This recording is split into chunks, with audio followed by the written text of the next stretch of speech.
దయచేసి వినండి. హీరోలు, హీరోయిన్లు, దర్శక నిర్మాతలు, టెక్నీషియన్లకు విజ్ఞప్తి.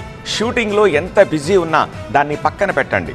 ప్రభుత్వాలు నిర్వహించే సినిమా వేడుకలకు తప్పనిసరిగా హాజరు కండి. ఇది మనందరి బాధ్యత అంటూ టాలీవుడ్కు దిల్ రాజు విజ్ఞప్తి చేశారు. దిల్సే అంటూ దిల్ రాజు ఎందుకు ఇంతలా రిక్వెస్ట్ చేశారు? దాని వెనుక ఏమైనా రీజన్ ఉందా?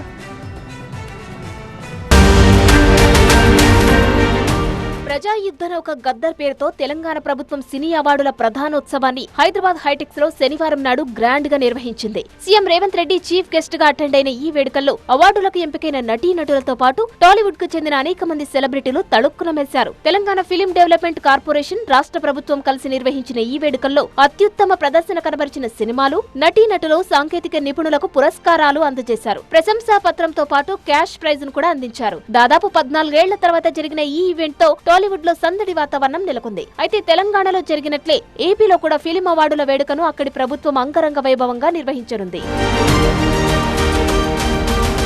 ఈ నేపథ్యంలో టాలీవుడ్ కు చెందిన నటీనటులు, దర్శక నిర్మాతలు, సాంకేతిక నిపుణులకు బడా నిర్మాత దిల్ రాజు విజ్ఞప్తి చేశారు. అందరికీ చెబుతున్నా గుర్తు పెట్టుకోండి, అవార్డులు వచ్చిన వాళ్లు స్వయంగా ఫంక్షన్ కు వచ్చి స్వీకరించాలని దిల్ రాజు కోరారు. ఏ స్టేట్ అయినా షూటింగ్స్ లో ఎంత బిజీగా ఉన్నా రావాల్సిందేనన్నారు ఆయన. ప్రభుత్వంతో కలిసి నడవాల్సిన బాధ్యత సినీ ఇండస్ట్రీలో ఉన్న వాళ్ళందరిపై ఉందని, ఈ విషయాన్ని అందరూ అర్థం చేసుకోవాలన్నారు ఎఫ్టీసీ చైర్మన్. ప్రభుత్వం నుంచే అవార్డ్స్ వస్తున్నాయనంటే సినిమా ఇండస్ట్రీ అందరికీ చెప్తున్నాను, చాలా జాగ్రత్తగా అవార్డు స్వీకరించాలి. మనం ఎన్ని షూటింగ్లలో బిజీగా ఉన్నా, ఎక్కడున్నా ప్రభుత్వం నుంచి ఒక అవార్డు వస్తుందంటే అది మన రెస్పాన్సిబిలిటీ.